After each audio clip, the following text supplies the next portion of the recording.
Je me souviens encore de cette nuit-là, une nuit où tout a basculé dans le petit village de Saint-Rémy-de-Provence, loin des lumières éclatantes de Paris.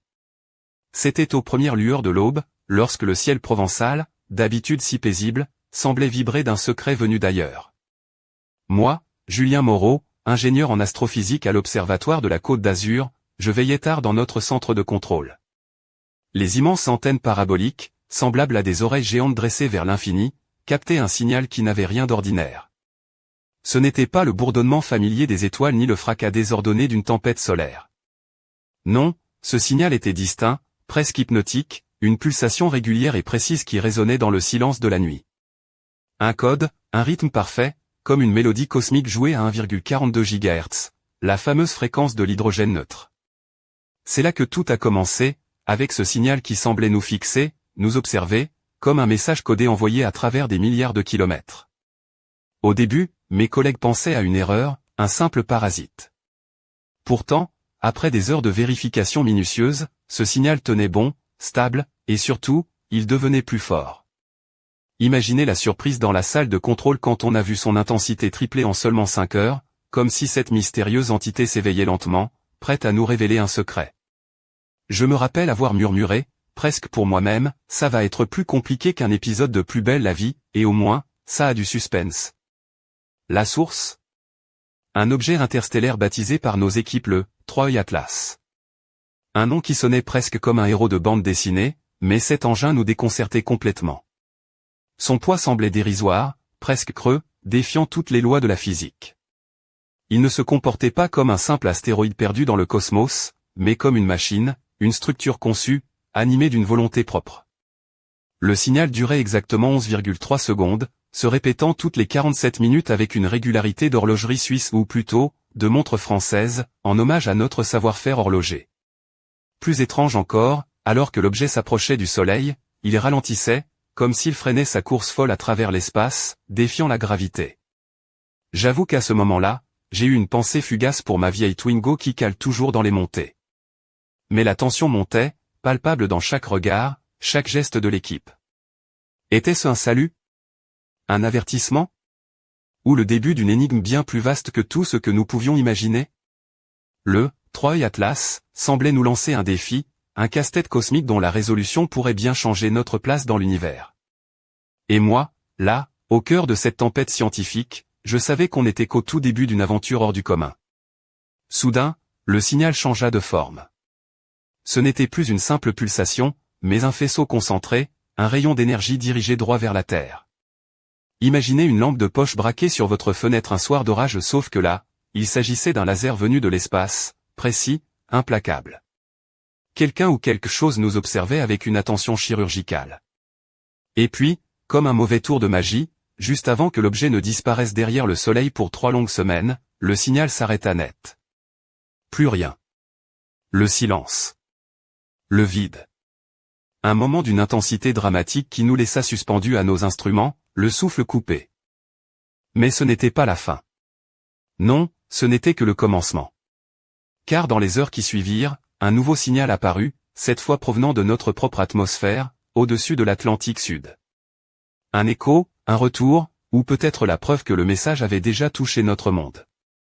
Une énigme enveloppée dans une autre, un mystère planant au-dessus de nos têtes, attendant que nous découvrions ce qu'il signifiait vraiment. Et moi, entre les murs feutrés de l'observatoire, je me préparais à plonger plus profondément dans ce mystère. Entre fascination et inquiétude, la question brûlait sur toutes les lèvres, étions-nous prêts à répondre à ce message venu des étoiles, ou allions-nous simplement devenir les spectateurs d'un jeu cosmique dont nous ne comprenions ni les règles ni les enjeux ? La nuit s'achevait, mais notre quête, elle, ne faisait que commencer.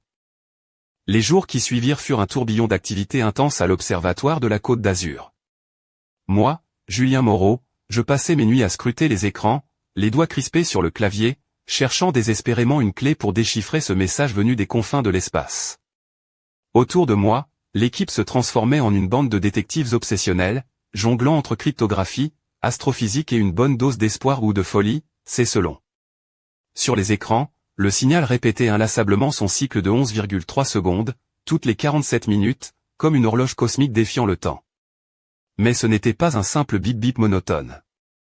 Non, c'était un enchevêtrement complexe de modulations, de rythmes imbriqués, presque musicaux, comme si l'univers lui-même jouait une symphonie secrète que seuls les plus audacieux pouvaient espérer entendre. Au milieu de cette effervescence, il y avait Claire Dubois, cryptographe de génie et la seule personne capable de transformer ces signaux en quelque chose de compréhensible. Claire, toujours élégante dans ses robes aux couleurs sobres, portait ce soir-là une robe noire légèrement décolletée, juste assez pour laisser entrevoir une peau pâle sous l'éclairage tamisé, et ses escarpins rouges claquaient doucement sur le sol, apportant une touche de glamour presque irréel dans ce sanctuaire scientifique. Son regard perçant, agrémenté d'un soupçon de malice, me rappelait que derrière cette apparente froideur se cachait une passion brûlante pour l'inconnu. « Julien, tu sais ce que ça me fait penser ?» lança-t-elle en me tendant un graphique. C'est comme si on essayait de déchiffrer une conversation à 3 voix, tout en même temps. Comme un opéra interstellaire, mais sans les costumes et les perruques. Je souris, malgré la tension. Au moins, on n'a pas à gérer les caprices des divas, ça change. Mais derrière l'humour, l'enjeu restait colossal. Chaque minute passée à analyser ces pulsations semblait révéler une nouvelle couche, un nouveau motif, un nouveau défi. Et pendant ce temps, le Troy Atlas continuait sa lente approche vers le soleil, défiant toutes les lois connues.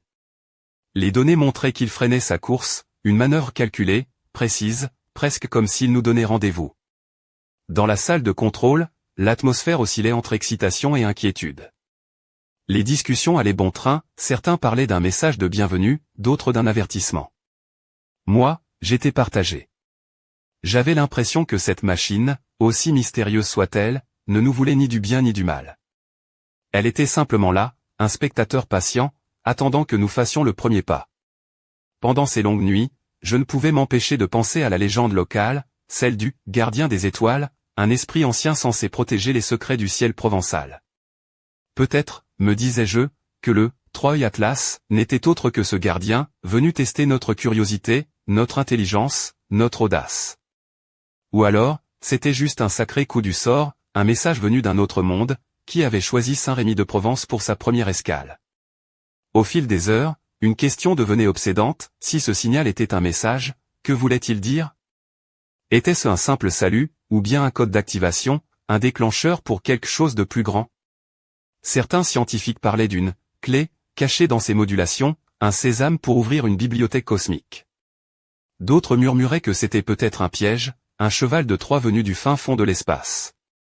Et puis il y avait ce détail, presque anodin, qui nous glaçait le sang, le signal ne s'affaiblissait pas, il s'amplifiait. Comme si, quelque part dans la coque creuse de l'Atlas, une machine s'éveillait, prête à agir. Une nuit, alors que je m'apprêtais à quitter la salle de contrôle, Claire me lança un regard complice, son sourire espiègle illuminant son visage fatigué. « Julien, tu crois que si on décode ce message, on aura enfin la recette du cassoulet parfait ?» Je ris, soulagé par cette touche de légèreté. Si c'est le cas, je signe tout de suite. Mais j'espère qu'ils ont aussi un plan pour les impôts. Ce n'était peut-être qu'une blague, mais dans ces heures sombres, chaque éclat d'humour était une bouée de sauvetage. Car au-delà des chiffres et des équations, au-delà des signaux et des mystères, il y avait cette vérité simple, nous étions à l'aube d'une découverte qui pourrait bien bouleverser notre vision de l'univers. Et le Troy Atlas, silencieux et impassible, continuait sa lente danse vers l'inconnu, nous laissant suspendus à ses secrets. La tension ne faisait que grandir à mesure que le Troy Atlas s'approchait de son rendez-vous avec le soleil. Ce jour-là, à l'observatoire, l'air semblait chargé d'électricité, presque palpable, comme si chaque photon capté par nos antennes racontait une histoire secrète. Moi, Julien Moreau, j'étais assis face aux écrans, les cernes marquant mes yeux trahissant des nuits blanches, tandis que Claire Dubois, toujours élégante dans un tailleur gris cintré, ajustait ses lunettes aux montures fines, concentrée comme jamais. Le signal, ce code énigmatique qui pulsait toutes les 47 minutes, avait changé. Plus rapide, plus dense, presque étouffant dans sa complexité. C'était comme si le Troy Atlas nous parlait maintenant à toute vitesse, pressé, impatient. Nos meilleurs experts en cryptographie et intelligence artificielle planchaient dessus sans relâche, mais chaque réponse semblait ouvrir 10 nouvelles questions. Un vrai casse-tête chinois, ou devrais-je dire, un casse-tête provençal, parce qu'ici, même les mystères viennent avec un accent chantant. Les télescopes optiques, eux, observaient la surface sombre de l'objet, et quelque chose d'extraordinaire se produisait. De faibles lueurs géométriques, presque hypnotiques, dansaient sur sa coque creuse, des triangles lumineux parfaitement synchronisés, tournant lentement dans une chorégraphie silencieuse. C'était une sorte de ballet cosmique, un spectacle visuel qui semblait répondre au code radio. Une communication à double sens, où la lumière et les ondes s'entremêlaient dans un dialogue secret. Je me souviens avoir chuchoté à Claire, à moitié fasciné, à moitié inquiet, si ce truc commence à faire des claquettes, on va peut-être devoir organiser un bal interstellaire, non? Elle m'a lancé un regard mi-amusé, mi-exaspéré. Julien, arrête de faire ton clown. Là, on joue notre avenir. Et elle avait raison. Car au-delà de la poésie cosmique se cachait une réalité glaçante, le Troy Atlas n'était pas un simple visiteur. C'était une machine, une intelligence ancienne, peut-être millénaire, qui semblait orchestrer chaque détail de sa venue avec une précision chirurgicale. Son ralentissement face au soleil, défiant la gravité, n'était pas un hasard. C'était une manœuvre calculée, une danse savante avec les forces les plus puissantes de notre système solaire. Dans le centre de contrôle, les voix s'étaient faites plus basses, plus tendues. Le directeur, Monsieur Leblanc, un homme aux cheveux poivrés sel et à la voix grave, avait convoqué une réunion d'urgence. Là, autour de la table, les scientifiques débattaient, fallait-il révéler cette découverte au grand public? Était-ce un message de paix ou un avertissement? Était-ce un test, une épreuve lancée par une civilisation inconnue? Je sentais dans l'air cette hésitation, ce poids immense de la responsabilité. L'histoire d'humanité s'écrivait sous nos yeux, et pourtant, personne ne savait vraiment comment tourner la page suivante. Puis vint le moment fatidique, l'instant où le Troy Atlas allait disparaître derrière le soleil, plongé dans une obscurité totale pendant 3 semaines. Une parenthèse inquiétante, un silence imposé par la mécanique céleste. Pendant cette période, toutes nos antennes, tous nos télescopes seraient dans l'impossibilité de le suivre. La dernière transmission avant cette occultation fut différente. Le signal, au lieu de s'éteindre doucement, s'arrêta brutalement, coupé net, comme si quelqu'un avait appuyé sur un interrupteur cosmique. Un silence glacé envahit la salle, lourd et pesant. Nous étions suspendus, entre l'espoir et la peur, entre le connu et l'inconnu. Mais ce n'était pas la fin de l'histoire. 47 heures après cette disparition, un nouveau signal apparut. Cette fois, pas depuis l'espace profond, mais depuis notre propre atmosphère. Une émission faible, répétant le même code mystérieux à 1,42 GHz, émanant précisément de l'anomalie magnétique située au-dessus de l'Atlantique Sud. Une sorte d'écho, ou peut-être une réponse. Je me tenais là, bouche bée, tandis que Claire analysait les données. C'est comme si le Troy Atlas avait laissé un fragment de lui-même ici, sur Terre, une sorte de message en bouteille déposé dans notre ionosphère. Un frisson parcourut l'assemblée. Étions-nous en train de devenir les gardiens d'un secret bien plus grand que nous? Étions-nous prêts à entendre ce que l'univers voulait vraiment nous dire? Alors que j'observais le ciel provençal, encore teinté des premières lueurs du jour, je ne pus m'empêcher de penser que, pour la première fois, l'humanité n'était plus seule. Mais la question demeurait, que faire de cette étrange invitation? La réponse pourrait bien changer notre destin, ou le sceller à jamais. Les semaines suivantes furent un tourbillon d'émotions et de découvertes. Moi, Julien Moreau, je vivais presque dans l'ombre des écrans, hanté par cette présence invisible mais palpable qui flottait au-dessus de nos têtes. Le signal émanant de l'anomalie magnétique de l'Atlantique Sud ne cessait de pulser, fidèle à son rythme mystérieux, répétant inlassablement son code à 1,42 GHz. Comme une berceuse cosmique, mais une berceuse à laquelle personne ne voulait vraiment s'endormir. L'équipe de cryptographes, avec Claire en tête, avait dressé un camp de base dans une salle baignée d'une lumière tamisée, où les murs semblaient vibrer au rythme des signaux. Claire, toujours impeccable dans ses tailleurs ajustés, avait troqué ses escarpins contre des baskets confortables, un luxe rare dans ses heures intenses. Ses cheveux bruns, habituellement soigneusement coiffés, tombaient en mèches désordonnées autour de son visage, révélant une fatigue mêlée à une détermination farouche. Un soir, alors que la Provence s'endormait sous un ciel étoilé, Claire me confia, un brin d'humour dans la voix fatiguée, « Tu sais, si on déchiffre ce message, j'espère qu'ils ont laissé un manuel d'instruction. Parce que là, on est en train de bricoler sans mode d'emploi. » Je lui répondis avec un sourire en coin, au moins, on a le droit à la traduction française, ça aide. Mais derrière ces plaisanteries légères se cachait une réalité bien plus lourde. Les analyses révélaient que ce signal n'était pas une simple transmission, mais une sorte d'index, une table des matières pour une bibliothèque de données gigantesque. Une archive cosmique, compressée et stockée dans les champs magnétiques de notre propre ionosphère. C'était comme si le Troy Atlas avait déposé un trésor, un coffre-fort interstellaire, juste au-dessus de nos têtes. L'idée que notre planète servait désormais de disque dur naturel fit frissonner plus d'un scientifique. Et si cette bibliothèque contenait les secrets de civilisations disparues, des connaissances capables de transformer notre monde? Ou pire, et si c'était un piège, une boîte de Pandore cosmique que nous n'étions pas prêts à ouvrir? Dans ces moments, la fatigue se mêlait à l'excitation, et je surprenais souvent Claire à fixer l'écran, les yeux brillants, comme si elle cherchait à percer les mystères cachés dans chaque modulation. Sa voix, douce mais ferme, rompait parfois le silence. « Julien, regarde ça. Ces séquences, c'est comme un code génétique inversé. Une spirale d'ADN, mais à l'envers. » Je frissonnais. Le message semblait comprendre la vie, la nôtre, et peut-être celle d'autres mondes. Pendant ce temps, les débats faisaient rage dans les couloirs feutrés de l'observatoire et au-delà, jusqu'à Bruxelles, où l'Agence spatiale européenne scrutait les données. Fallait-il rendre cette découverte publique? Comment annoncer au monde qu'un message extraterrestre, vieux de milliards d'années, battait désormais au rythme de notre propre atmosphère? Le poids de cette responsabilité était immense, presque écrasant. Un soir, alors que je rentrais chez moi à Aix-en-Provence, les ruelles pavées baignées d'une douce lumière orangée, je repensais à tout ça. À Claire, à l'équipe, à ce signal qui battait comme un cœur invisible. Et puis, au coin d'une rue, une vieille librairie poussiéreuse attira mon regard. Sur la vitrine, une affiche jaunie proclamait « Secret de l'univers, déchiffrer le cosmos avec nous ». Un clin d'œil du destin, peut-être. Mais la vraie surprise arriva lorsque, dans les profondeurs des données, une nouvelle anomalie fut détectée. Un motif récurrent, un signal dans le signal, une sorte de message caché encore plus profond. Les experts appelaient ça « le chant des spirales », une mélodie mathématique d'une complexité à couper le souffle. Dans cette pièce sombre, éclairée par la lueur bleutée des écrans, Claire murmura, presque pour elle-même, ce n'est plus un simple message. C'est une invitation. Une énigme lancée à l'humanité.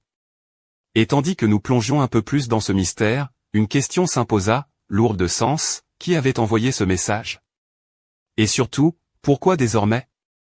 Le Troy Atlas était-il un messager d'un passé lointain ou le précurseur d'un avenir incertain? Une chose était sûre, notre aventure venait de prendre une tournure bien plus profonde, et la nuit provençale semblait soudain plus mystérieuse que jamais. Le souffle court, je me tenais face à l'immense carte étoilée accrochée au mur de la salle d'analyse, à l'observatoire de Nice, où l'équipe avait été renforcée par des astrophysiciens venus de toute la France. Moi, Julien Moreau, je sentais le poids de chaque décision peser lourdement sur mes épaules. Le Troy Atlas n'était plus qu'à quelques jours de son passage derrière le Soleil, un moment critique qui nous plongerait dans le noir absolu, coupant toute communication directe avec l'objet. Cette fois, c'était différent. Le signal s'était transformé, évoluant vers une complexité jamais vue. Les modulations s'entremêlaient en spirales fractales, oscillant avec une précision quasi hypnotique. Claire, toujours aussi déterminée, portait ce jour-là une blouse blanche un peu froissée sur une robe bleu nuit qui soulignait sa silhouette avec élégance. Ses talons aiguilles résonnaient doucement sur le sol carrelé, un contraste saisissant avec l'atmosphère tendue qui régnait. « Julien, regarde ça !» dit-elle en pointant du doigt un graphique où les motifs semblaient former une sorte de carte cosmique. Ce ne sont pas seulement des données. C'est une carte. Une carte des étoiles, mais pas les nôtres. Je plissai les yeux, intrigué. Les étoiles représentées ne correspondaient pas à notre voisinage galactique. C'étaient des systèmes situés à plusieurs centaines d'années-lumière, des régions que nous connaissions à peine. Qui avait créé cette carte? Et dans quel but? La salle était plongée dans un silence pesant, seulement troublé par le cliquetis des claviers et le bourdonnement discret des machines. Monsieur Leblanc, notre directeur, s'approcha, son visage grave éclairé par la lumière bleutée des écrans. Cette découverte change tout. Si ce signal est une invitation, alors c'est un appel à comprendre bien au-delà de notre système solaire. Je me surpris à penser que nous étions devenus les gardiens d'un secret trop grand pour nous, mais aussi d'une promesse d'espoir. Pourtant, au fond de moi, une inquiétude sourde persistait. Que se passerait-il une fois que le Troy Atlas disparaîtrait derrière le Soleil? Allions-nous perdre le contact à jamais? Le jour fatidique arriva enfin. Les télescopes pointés vers le ciel azur de la Côte d'Azur, nos instruments captèrent les dernières pulsations du signal. Et puis, brusquement, plus rien. Le silence. l'obscurité technologique. 3 semaines durant lesquelles l'objet serait invisible, inaccessible. Pourtant, ce silence fut troublé par un événement inattendu. Un nouveau signal, faible mais clair, émergea une fois encore de l'anomalie magnétique au-dessus de l'Atlantique Sud. Ce signal semblait être un reflet, un écho du message originel, mais avec une modulation nouvelle, plus complexe, presque vivante. Claire, debout près de la baie vitrée qui dominait la ville, regardait l'horizon avec une intensité presque douloureuse. C'est comme s'il nous disait, nous sommes toujours là. Nous attendons. Au fil des jours, alors que la Terre tournait lentement sous le poids de ce mystère, les scientifiques du monde entier travaillaient d'arrache-pied pour déchiffrer ce nouvel indice. La tension était à son comble. Dans les couloirs feutrés des agences spatiales, les débats allaient bon train, fallait-il tenter de répondre à ce signal? Était-ce prudent, ou risqué au-delà de toute mesure? Une nuit, alors que je travaillais tard dans le laboratoire, un message crypté apparut soudain sur l'écran principal. Un motif mathématique, la célèbre séquence de Fibonacci, se dessinait en spirale lumineuse. Un signe d'intelligence, un message codé au cœur même de la nature. Je sentis un frisson me parcourir l'échine. Nous étions face à quelque chose de bien plus grand que nous, un dialogue silencieux avec l'inconnu. Et tandis que la nuit enveloppait Nice, je savais que cette histoire ne faisait que commencer. Mais au fond de moi, une question brûlante restait sans réponse, qui surveillait vraiment qui? Et quel serait le prochain mouvement dans cette partie cosmique dont nous étions, malgré nous, les joueurs? Les jours devenaient des nuits sans fin à l'Observatoire de Marseille, où l'équipe internationale s'était élargie pour inclure linguistes, cryptographes, et même philosophes venus tenter de percer le mystère du signal. Moi, Julien Moreau, je vivais dans un état d'hyperconscience, chaque détail, chaque variation du signal devenant une obsession. Dans cette pièce baignée d'une lumière tamisée, Claire Dubois, vêtue d'une robe bordeaux fluide qui épousait ses courbes avec une élégance naturelle, ses cheveux attachés en un chignon désordonné, jonglait entre des algorithmes complexes et des équations abstraites. L'atmosphère était à la fois électrique et lourde d'attente. Nous savions que le Troy Atlas était parti, mais son message, lui, persistait, vibrant dans notre ionosphère comme un cœur battant dans la nuit. Les modulations se resserraient, la densité des données augmentait, et c'était comme si le signal voulait nous dire quelque chose d'essentiel, quelque chose que nous étions encore incapables de comprendre. Un soir, alors que la ville s'endormait sous un ciel étoilé, Claire s'approcha de moi, un sourire fatigué mais intrigant aux lèvres. « Julien, regarde ça. » Ces motifs, ils ressemblent à des formules mathématiques, mais aussi à des symboles que l'on retrouve dans certaines anciennes civilisations terrestres. Je fronçai les sourcils, surpris. Tu veux dire que ce message pourrait contenir des références à notre histoire? Elle hocha la tête. Peut-être. C'est comme si, malgré la distance, ces êtres avaient cherché à se connecter avec nous à un niveau profondément humain. Cette idée me bouleversa. Et si ce signal n'était pas seulement un message scientifique, mais un pont entre des civilisations séparées par des milliards d'années-lumière et des milliers d'années de culture? Les débats dans la salle étaient animés. Certains scientifiques restaient sceptiques, arguant que toute tentative de décodage humain risquait d'interpréter à tort des signaux purement techniques. D'autres, comme Claire, voyaient dans ces motifs une preuve que l'intelligence derrière le Troy Atlas connaissait, et comprenait, notre histoire et notre culture. Pendant ce temps, les analyses continuaient de révéler des détails stupéfiants.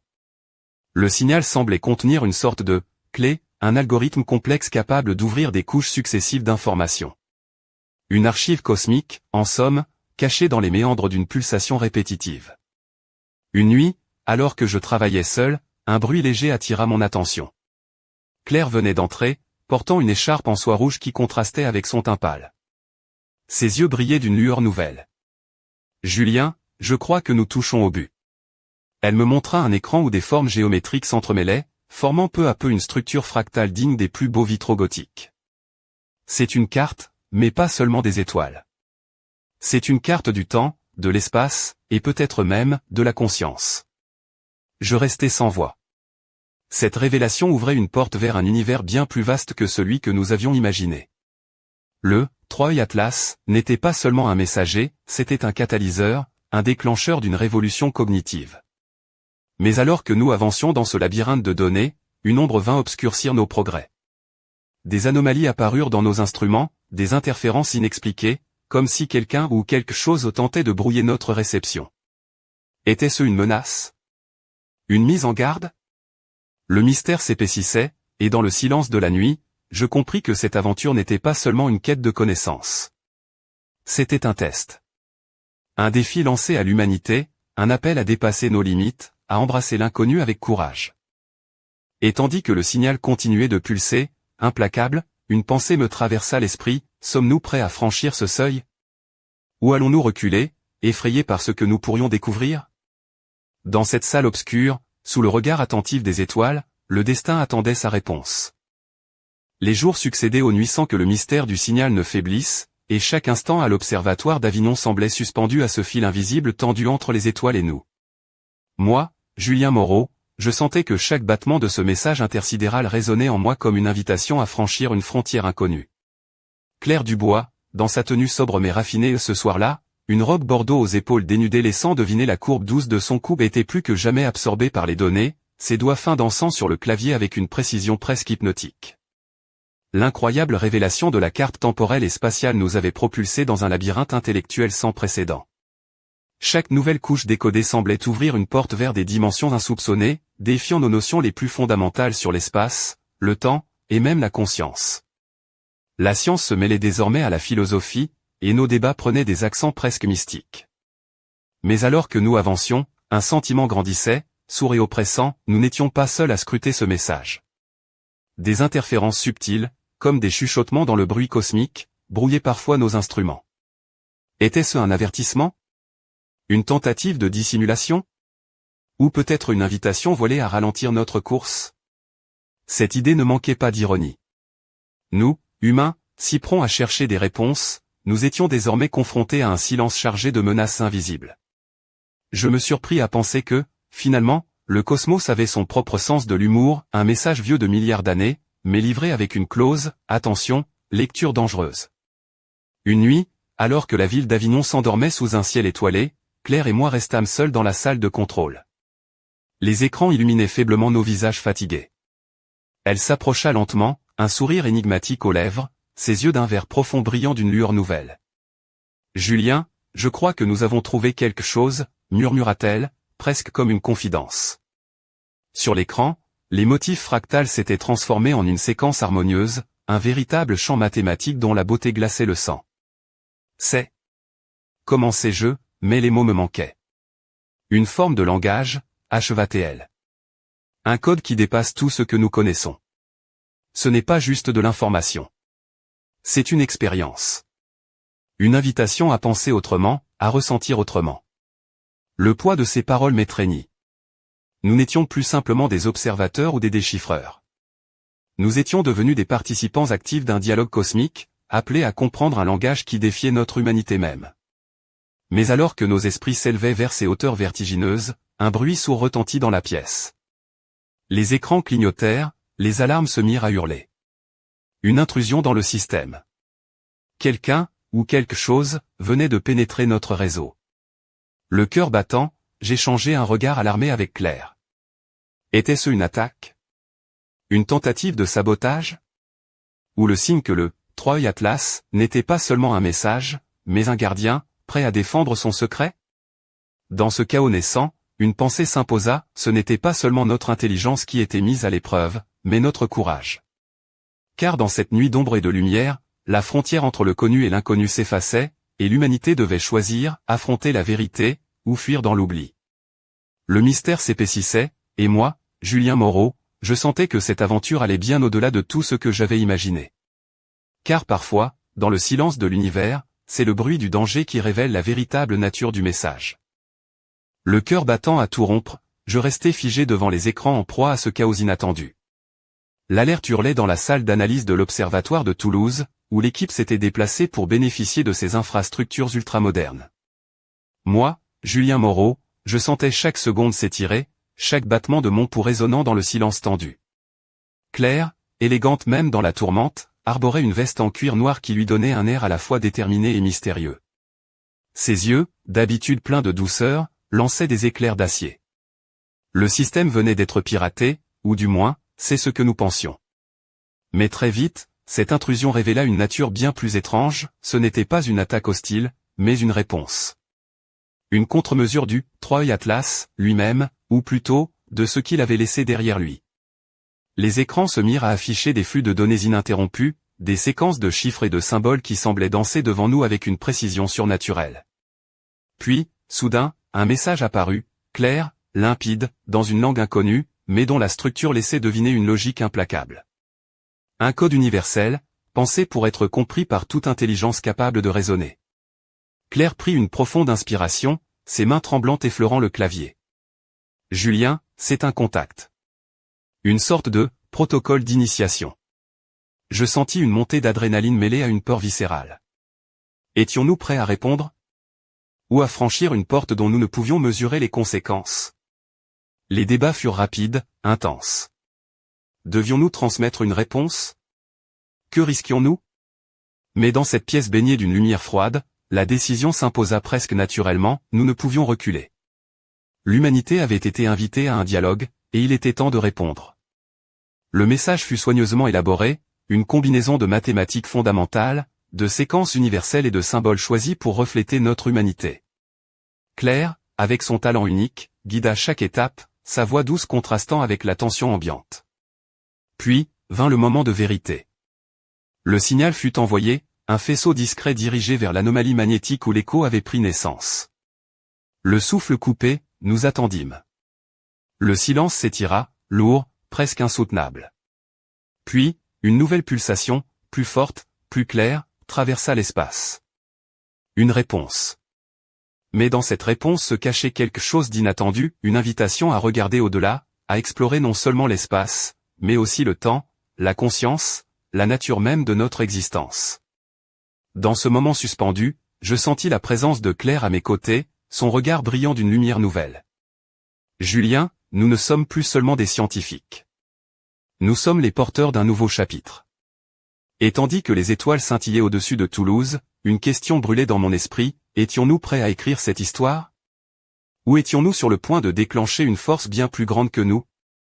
Le mystère du Troy Atlas venait de franchir une étape décisive. L'univers avait tendu la main, et il ne restait plus qu'à la saisir. Mais à quel prix? Dans le silence qui suivit, une ombre furtive glissa sur les écrans, un avertissement silencieux que dans ce jeu cosmique, chaque mouvement comptait, et que le prochain acte pourrait bien changer le destin de l'humanité à jamais. Les jours suivants furent un mélange électrique d'espoir et d'angoisse. Moi, Julien Moreau, je sentais chaque instant comme une bascule fragile entre la lumière et l'ombre. Le signal que nous avions envoyé avait déclenché une réponse, mais cette réponse était loin d'être un simple message. C'était une invitation à un voyage, un défi lancé à notre compréhension même de la réalité. Au cœur de l'observatoire de Grenoble, où l'air frais des Alpes semblait apaiser les esprits, Claire Dubois travaillait sans relâche.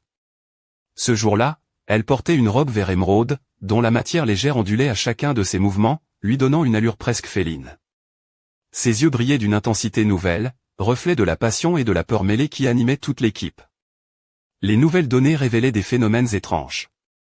Le signal semblait interagir avec les champs magnétiques terrestres, modifiant subtilement notre ionosphère. C'était comme si le message devenait vivant, s'adaptant, évoluant, jouant avec notre environnement d'une manière presque consciente. Les scientifiques du monde entier étaient réunis en visioconférence, débattant avec ferveur des implications. Certains voyaient là la preuve d'une intelligence supérieure, d'autres craignaient une forme de manipulation cosmique, voire une menace invisible. Mais tous s'accordaient sur une chose, nous étions entrés dans une nouvelle ère.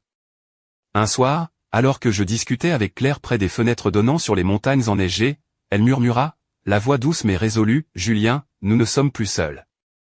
Pas seulement parce qu'il y a quelqu'un là-bas, mais parce que ce message nous change. Il bouleverse tout ce que nous pensions savoir. » Je hochai la tête, partagé entre fascination et appréhension. Et si ce signal n'était pas seulement un message, mais une invitation à évoluer? Elle sourit, un éclat malicieux dans le regard. Exactement. Un test, peut-être. Une épreuve. Mais alors que l'espoir grandissait, un événement inattendu frappa notre monde.